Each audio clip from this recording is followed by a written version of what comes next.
దీనికి ఒక నిర్వచనం ఇచ్చారు.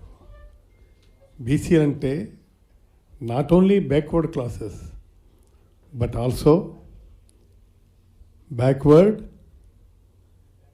ఏంటి బ్యాక్ బోన్ క్లాసెస్. ఈ దేశంలో ఈ రాష్ట్రంలో బీసీలంటే బ్యాక్ బోన్ క్లాసెస్ అని. అసలు ఈ 10-11 నెలల్లో జరిగినటువంటి అరాచకాలు ఏమిటి, ఆ అరాచకాలు ఎవరెవరి మీద జరిగాయి?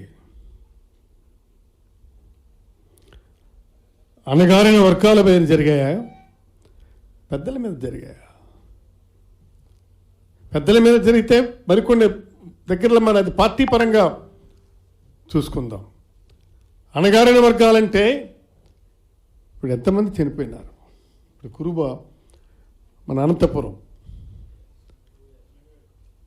కాదు, లింగయ్య, కురుబు లింగయ్య బీసీ, కురుబులు ఫెరోషియస్ ఇక్కడ. అలాంటి వ్యక్తి నాడు హత్య గావించబడ్డాడు. అక్కడ జరిపినటువంటి దాడి జరిపినటువంటి వాళ్ళు ఎవరు? ఈ విధమైనటువంటి అరాచకత్వం జరుగుతుంటే మనం చూస్తూ చేతులు ముడుచు కూర్చుంటామా? తిరుగుబాటు చేసి వ్యతిరేకిస్తామా? ఇవాళ విశాఖపట్నం తీసుకుందాం. ఆమెను మేయర్గా ఎన్నుకున్నారు, దించేసినారు. She belongs to Yadava. వాళ్ళు ఏమంటారు? రైట్, ఆమెని ఒక యాదవను దించుతున్నావు, నువ్వు మళ్ళీ ఎక్కించేటప్పుడు మరో యాదవని ఎక్కించమని అడుగుతున్నారు వాళ్ళ మనాల్లో.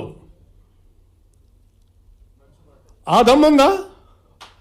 వాళ్ళకి ఎవరికైనా దమ్ముందా? లేకపోతే మరి మనం తిరగబడాల్సినటువంటి అవసరం ఉంది. ఇది మేము గుంజుకున్నాము, దానివల్ల ఎంత బ్యాడ్ వస్తుంది. సరే రానివ్వండి, ఇది జరిగిన ఇన్సిడెంట్ తర్వాత విపరీతమైనటువంటి యాజిటేషన్ వస్తుంది. వైఎస్ఆర్ కాంగ్రెస్ పార్టీ, ఈ వైఎస్ఆర్ కాంగ్రెస్ పార్టీని నిలబెట్టాల్సినటువంటి బాధ్యత మనందరి మీద ఉంది.